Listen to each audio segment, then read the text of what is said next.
Good morning, good afternoon, good evening. I don't know what is going on. Okay, there I go. Looks like I was frozen there for a minute. Good morning, good evening, good afternoon. Tia Rogers, ladies and gentlemen. And thank you to Tia Rogers, Tammy's podcast. We've been talking about becoming better, investing in ourselves, planning for our retirement, and all the other things that are surrounded around that, the social issues, political issues, economic issues and resources, communities versus neighborhoods. We're, we're in pursuit of building sustainable families, and we're trying to contribute to find out how we can help families become better.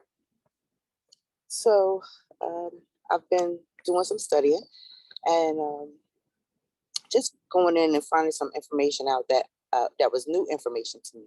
So bear with me as I'm learning the information and bringing it to you. Uh, I learned about what is it, Powernomics, and Dr. Claude, what's his name? Dr. Claude Anderson. He's the author of the book Powernomics, and I heard of him through Boyce Watkins page. I follow him, and I been kind of following, trying trying to learn more about how to empower myself so that I can also become well informed to empower others. Uh, and he talks a lot about, coming together as a unit of, as Black people, to create our own communities and resources and businesses, which is not a bad idea. And I think it's something that's been going on for a while. I feel like I am kind of a day late and a dollar short coming up on the information, but uh, still in all, I'm blessed to have had the information. So I just want to read a little something that I prepared for you all today to help keep me focused on this topic as I'm trying to bridge the gap from the awareness series as we're moving into the next portion of awareness. And we talk about mindset health and, oh, I forgot. And I don't have that paper with me right now. But anyway, my apologies. Thank you for bearing with me, and thank you all for being with me thus far. I so appreciate you. People can say what they want, finding out the truth or discovering your truth. I believe Miss Tanya May Events article in the guidepost titled A Child of God. And I think I did bring the post with me. I don't know if you guys are going to be able to see it. Wait a minute. Because with the all right, it's a little, you can see a little bit of it, not all of it. Not with this darn virtual background. It's hard to see the article, but this is the guidepost. If I hold that way, and then maybe if I go this way.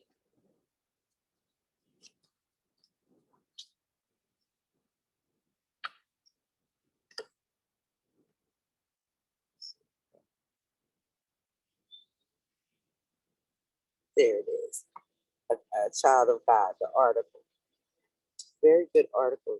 Um, if you get a chance to pick it up, read it. Very refreshing and answers a lot of questions that I could say myself as an African American uh, discovered it later on in life. I think I shared that story of how I took a course that required me to do a genealogram, a genealogram of my family, which was the same question. We ended up with the same, trying to answer the same question. And that question was, where does your family come from? And many of us can admit tracing our ancestry for most will stop in the South.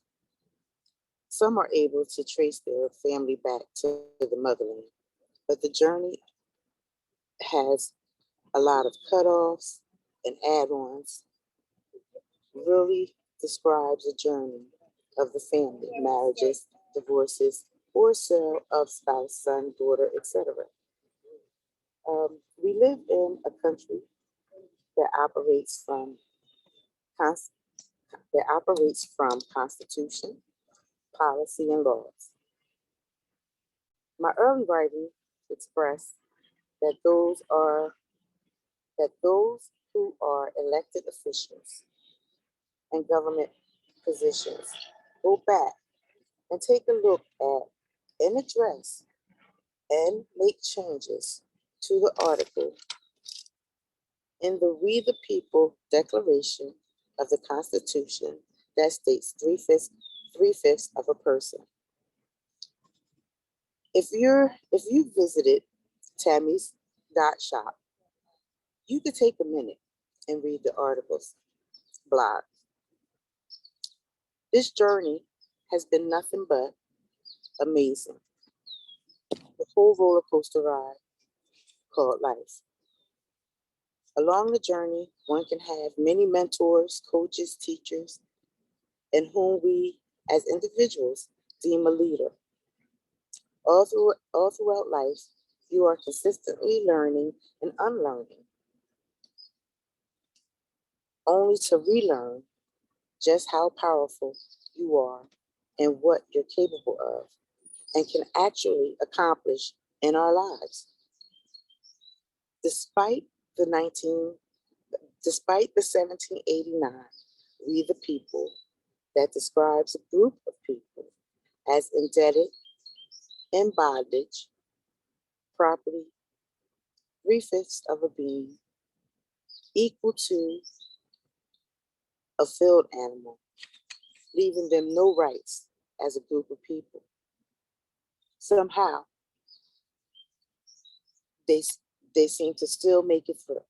We make it through, no matter what challenges, no matter how others want to describe us. Due to the lack of knowledge of history, except slavery, not saying that progression of a group of the people doesn't go unnoticed, but slavery roots are so deep and bloody that anyone that gets close to even remotely getting to the root to snip it isn't here to speak on it. Yet they were able to write about it for years after they are gone to provide us a roadmap to carry on beyond where they were able to be, for us to carry on beyond where they were able to get with it. Even if it takes disproving or not agreeing with their, their myth, words, or approach to addressing the correcting of equality, restitution of a group of people that are clearly still unprotected and suffer the generational curses. Good morning. Generational curses that come with your birthright.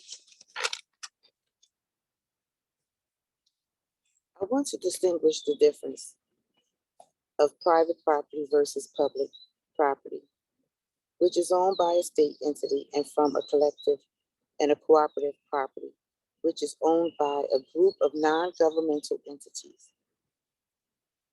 When you look at the rewards of our food, we'll realize it does not come for the seeding. Now, what I have learned is that there's a group of people that have 0.5% of the 1% of the nation's wealth and power in the areas of social economic resources. Going back to the We the People USA Constitution, through learning, I've discovered the 13th, 15th, and 16th, 13th, 14th, 15th, and 16th is the second amendments, is considered a second constitution. So that's, I guess, in two words with all the amendments that they had. It broke it down to where it's two. That was news to me. Um, Now I went back to go over the Constitution for myself. I have to admit, I seen the amendments 13, 14, 15, but lack the knowledge of what it all really means. Left me with a question mark, which is why when it goes to get addressed, no one addresses it because they don't get it either. Or it's like many things I've learned in life.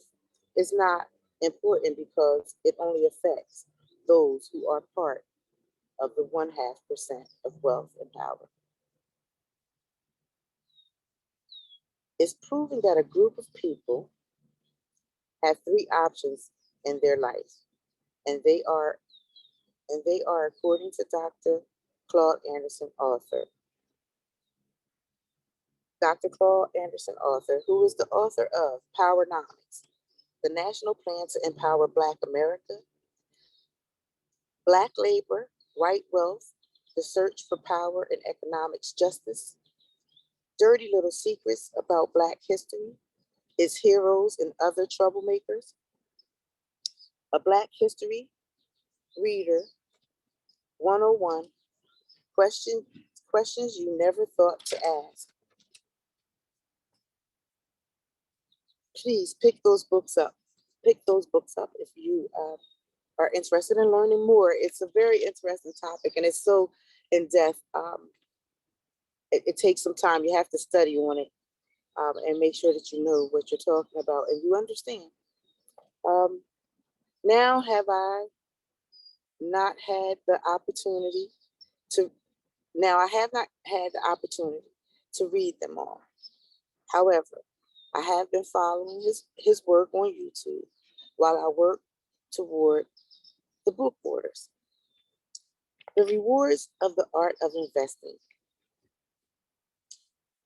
Share real life stories.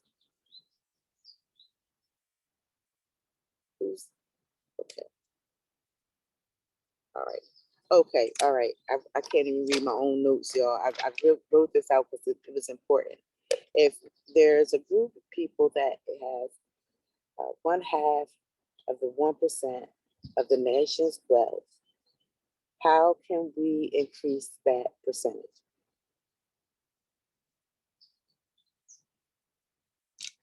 And it's not like we're not doing it.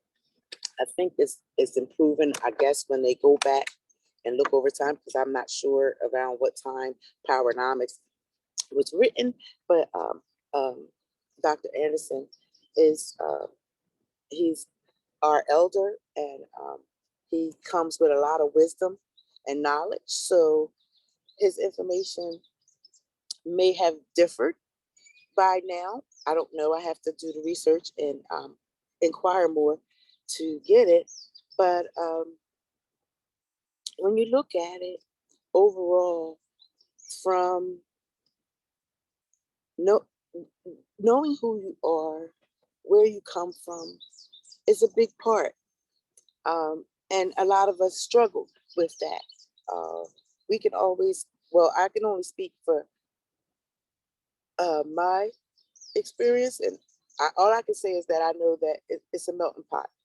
I can look at my family, and I have different nationalities. We are all different. Uh, what is it called? Not We're not different races, but we're all different shades. We're different nationalities, so it's not really a big thing. And it's not to say that you don't want to be Black. It just means that our Black is multicultural. And how do we come together as a people to make it work for all? From listening to a lot of different information on trying to stay abreast of different things that's going on in the world and looking at where we are generationally. And I took a moment to jot down the different generations. I didn't even know it was all these different names for the generations. But I'm gonna go over them and then I'll share a story with you. I'll go over the generations, and I'll share a story with you uh, that was shared with me. All right. Okay. The traditionalist or silent generation was born between 1945 and before. So I guess that was my grandma's era.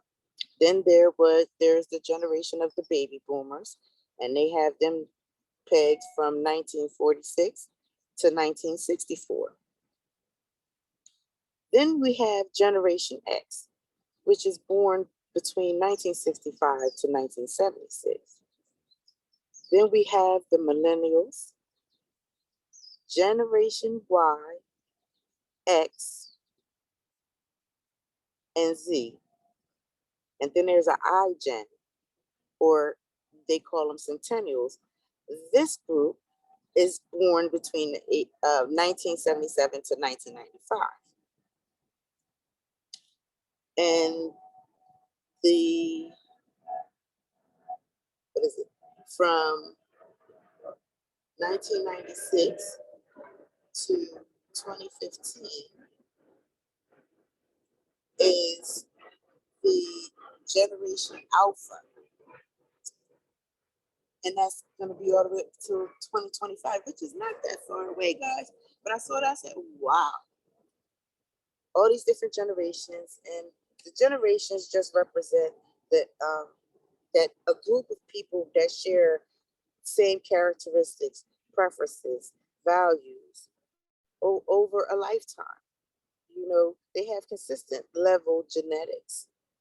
They have a way of they have a certain way of communication. They have certain shopping habits, and they have different things that motivate them and shape each generation's leads to new discoveries. Each generation leads to a new discovery, a trend, and a truth through generations. And speaking of, going over the Constitution, how it's written up, and now discovering that there's two constitutions, and um, knowing that there are certain nationalities and groups that have a protected status, but those that classify as Black, um, non-immigrant, uh, I forget the other word that he used, but they were very interesting. I was like, oh, okay. Because we're some of us are still looking for the Black man. You know, depending upon who you talk to, some don't want to be called Black. I don't know. I myself just am happy to be alive and be God's child.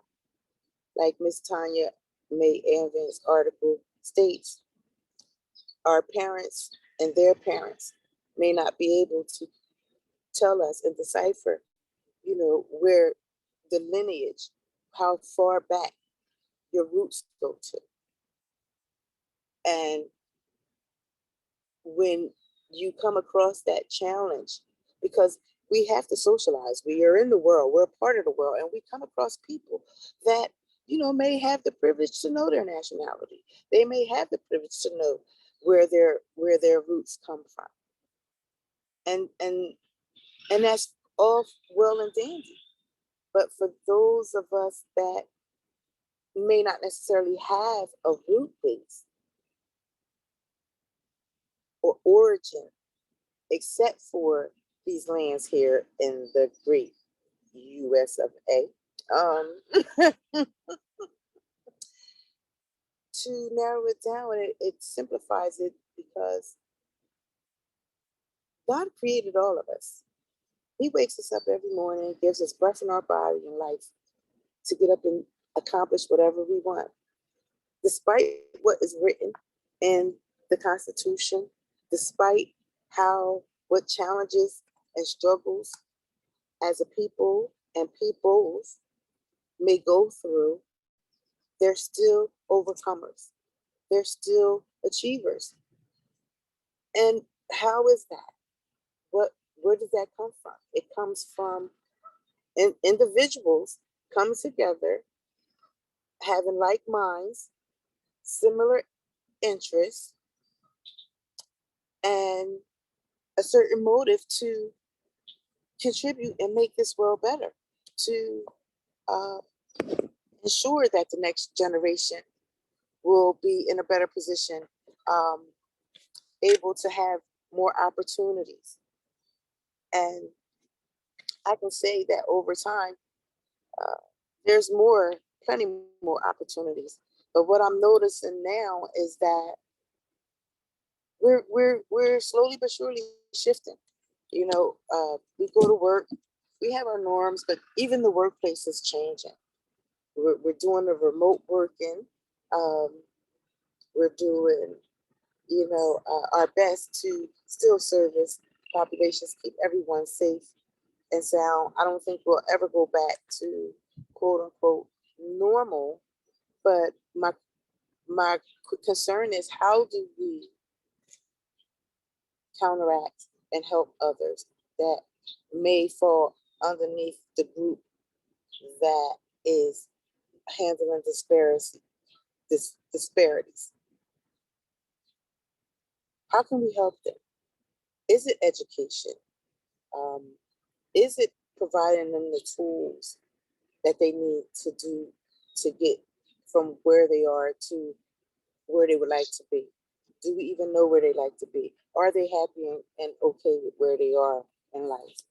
Um, these are questions that we don't know. And the only way to know is to have a conversation with someone. And meeting different people, having the pleasure to interact, socialize, meet with other people in other arenas, um, and having some conversation. For the most part, everyone wants to do better. Everyone wants something better for them, for their lives, for their families. Um, they may not know exactly how to go about achieving it, or what steps to do it. And some just go on and figure it out. I'm a firm believer that in making a decision, once you decide, once you figure out who you are and what do you want out of life, and you make the decision to go for it, it's like fire shut up in your bones. It You just don't stop until you achieve what you're going after. And it doesn't matter what hurdles or obstacles or challenges that may come along the way. Which refers me back to the example of the Constitution that I gave, the descriptions of how they described a people at that time, and to point out that uh, it didn't, it has its effects. It really does have its effects on a people psychologically, uh, and psychologically, as well as socially, economically, um, and it impedes how we uh, grow, how we trust one another, how we get along. And I'm not one to really listen to the news and all that stuff, but I happened to catch the news this week, and well, actually, someone was talking about it, really, and then I happened to catch it on the news. I think the following day, but it was just discouraging. It leaves me wondering, like, what is the world coming to if our young people don't appreciate and respect our elders? One, it's like a loaded gun, this whole situation, because there's so many conversations that can be had surrounding about it. It's so many different dynamics, and it's real family dynamics, things that we deal with as families, raising our children, hoping that our children abide by our rules and do what they need to do, um, and not go out and harm people. But the sad part for me was that it's crazy that, you know, you made such a choice at a young age when you had an option to choose better. But you had a choice. You were home and you chose to leave home to go do harm to someone else. And now your life is impeded because now it's like a vicious cycle. We're back into the incarceration system of our youth, and this is juvenile.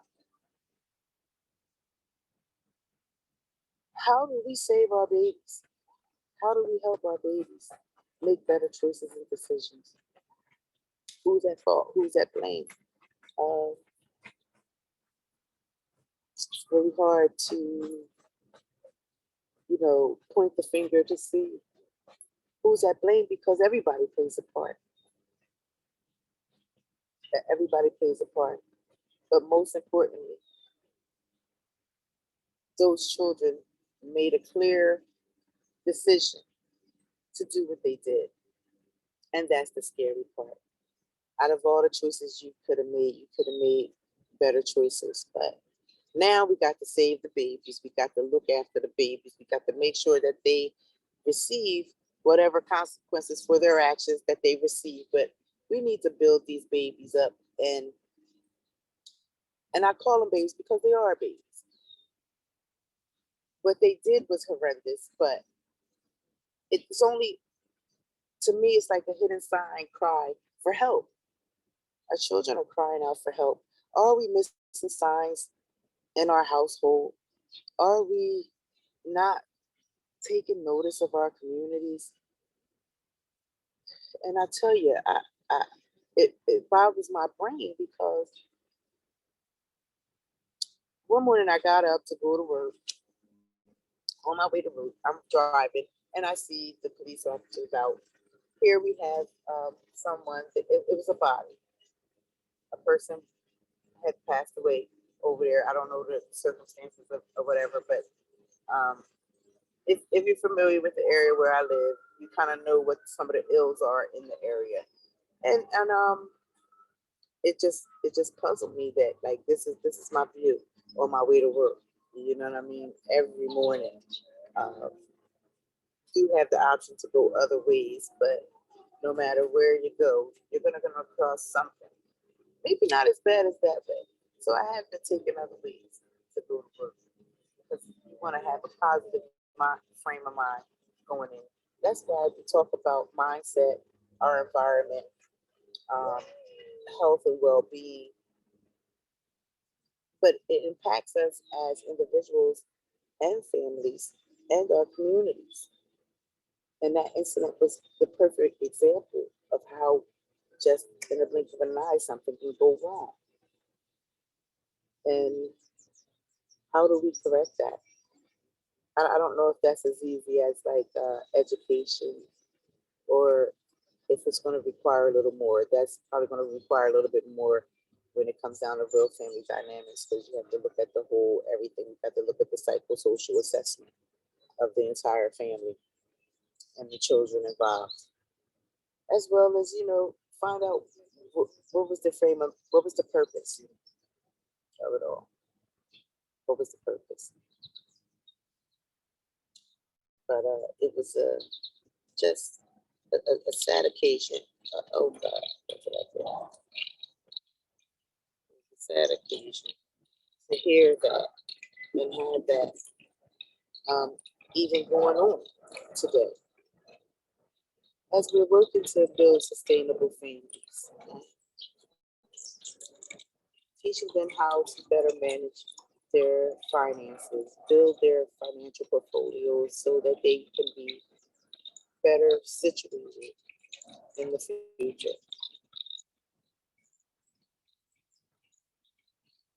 When you have things such as that, it counts against the grain because all I can think about is the attorney's costs that the parents are going to encounter, different services that are going to have to be in place um, to help these children, as well as the facility in which they're placed. Is it safe? Is it being ran properly? Are they going to get what they need to get while they're there?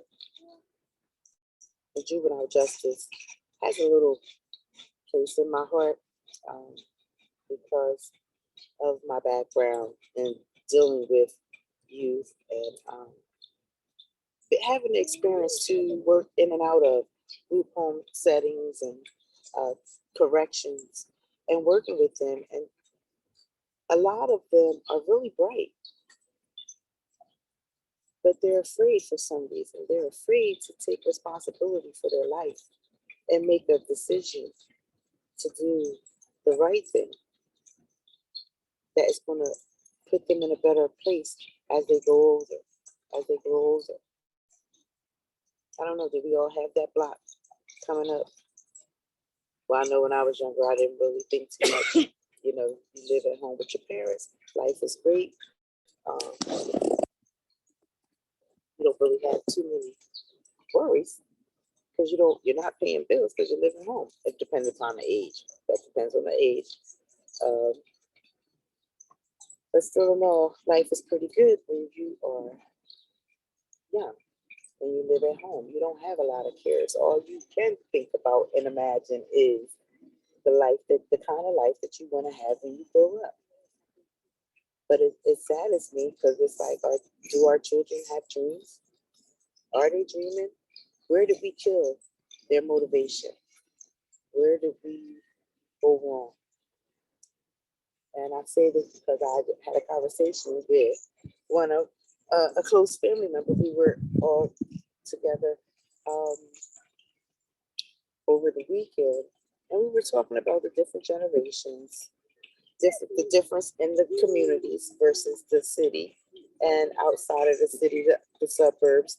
Talking about how many uh, liquor stores, bars are on the corners or in the neighborhoods of our communities, and the difference with although other communities may not have as many liquor stores and bars in their community, they have other elements of pornography um, and things of that nature in their community. So it goes to show that no matter what community you live in, there's some type of risk factor or something there that we need to be aware of to keep our children safe.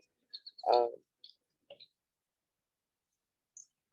we were also talking about different generations. That basically, uh, it was stated like this, that my generation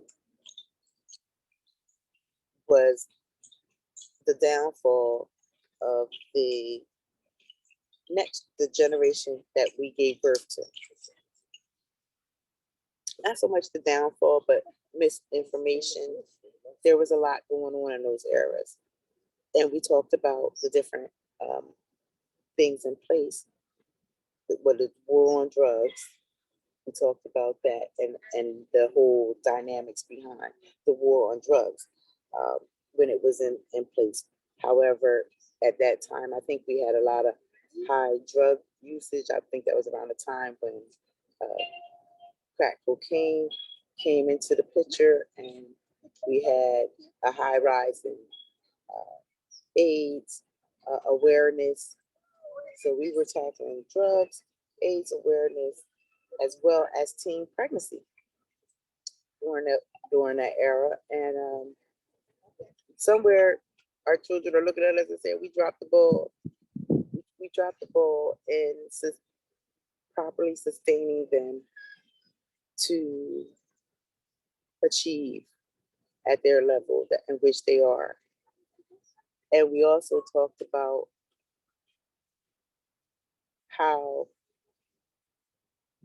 well, my point in the whole conversation was, I took the blame for maybe uh, for being a generation that was lack of information and uh, had the activities that took place that caused a lot of situations, different breakdowns in the family. And then my question was, but at what point do we take responsibility for ourselves, including you all? This is the decisions that you make and learning how to manage your money and what are you doing with your money. And it was counter, it, well, it was as the conversation was going, it was like, yeah, and then we could see how different people in the family had better money management and saw how they, I'm sorry, something's biting me, how they were able to accomplish so much more because they were more uh, frugal with their money. They were good savers, and they knew what to invest their money into to help better position themselves so that now you figured it at when they were younger teenagers years, and now they're grown men and women with their own families. They set themselves up pretty well to where they can live pretty good, purchase a home, um, have a car, work their job, raise their family, do all the things that they want to do, vacation. But that takes money management and planning, knowing how to make things work for you. And we looked at how the different perspectives of when someone is going for higher education. Um, because everybody's not down with going to school, and that's cool. But those of us that are, and most of us that like to go to schools because we want to explore, we're curious, we want to learn something new. Um, and once you learn something, you're a continual learner. That's my belief. However, we were talking about um, the two different perspectives of going to school. One person may go to college, go to school, and with the mindset of I'm going here to learn the skills that I need to learn to get a job. The other person may go to the school or the college with the mindset that I I'm coming here to start my career. So there's two different perspectives. Some people look for jobs and some people look for careers. And which one is the most beneficial? I guess it's dependent upon the individual. But from the conversation, we got to talking and we were just saying how a career pans out a whole lot better because it's something that you want to do. It's something that's your passion, your calling, something that you would do even if you didn't get paid for it. Um, because you love it just that much, enough to learn about it and do what you need to do to make it a fruition in your life. And it was just a very interesting take. This is like the second conversation I've had with the kids now that they have been gotten older, different sets of them, and getting their perspective and feedback back. So my question is, guys, our children, um, they're not mad at us, but they just know that it was a setup from the door for some of us, um, and it was no way to get around it, and we fell prey to a lot of things. But how do we turn that around? It's all with a choice, and I know it's easier said than done. It's not that easy, and anyone that's ever battled um, addiction of any sort, because addictions come and there's an array of addictions. I believe I did either a live or a video. It's a video or something out there that I did going over um, addiction and the different types of addiction.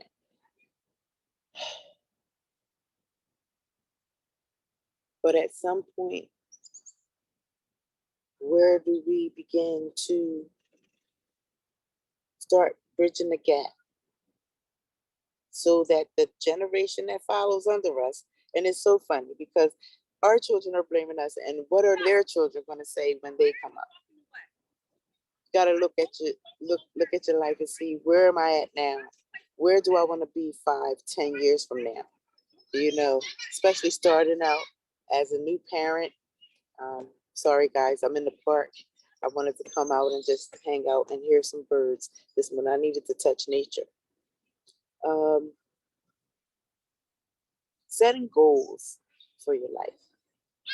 Whether you're starting your own life, going out, branching on your own, separating from your parents, um,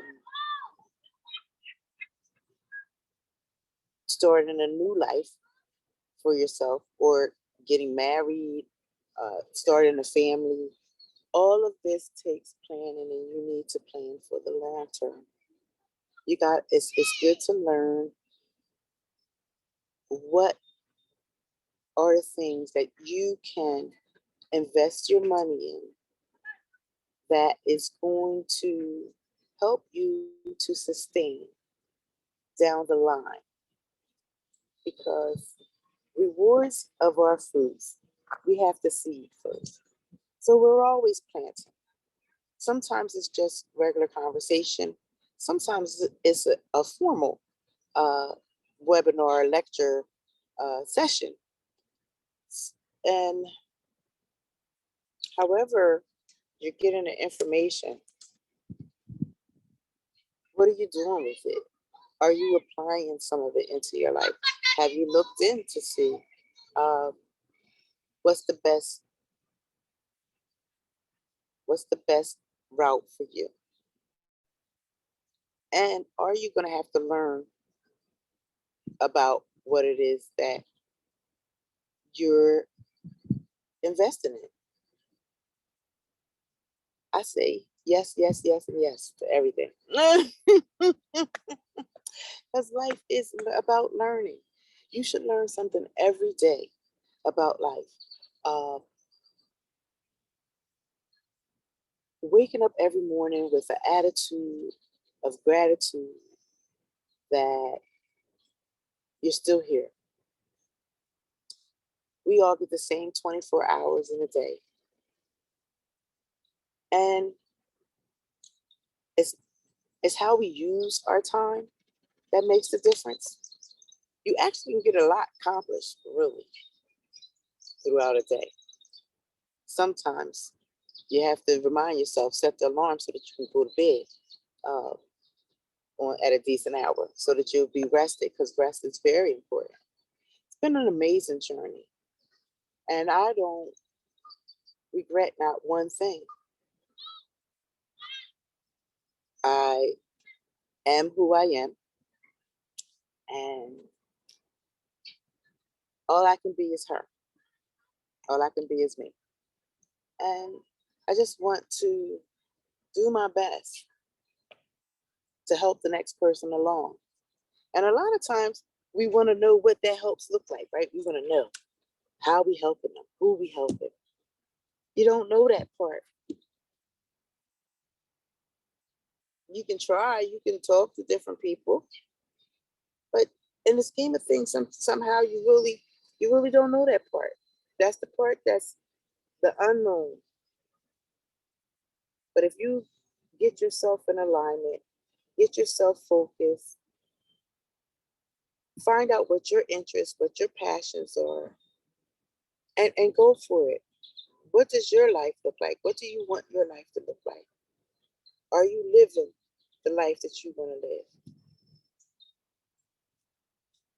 I have to admit, I'm living a life I want to live. I have no regrets. Um, the struggle's real. um, but self-discovery is the greatest thing ever. I've learned that I can stretch myself beyond my comfort zone. Being uncomfortable, being uncomfortable. Being comfortable with being uncomfortable, sorry. Being comfortable with being uncomfortable. But should you decide to take the beginning steps of your life to bring about change in your life, I'm here to say congratulations to you for bettering you. I'm here to say stay focused, don't give up, continue your pursuit. Bumps, obstacles, pitfalls may come along the way, but work through them. Develop your relationship with God, and He will guide your path. That's my time, guys. Have a wonderful, blessed, amazing week. Go out there and make your dreams happen. Only you can. Take care.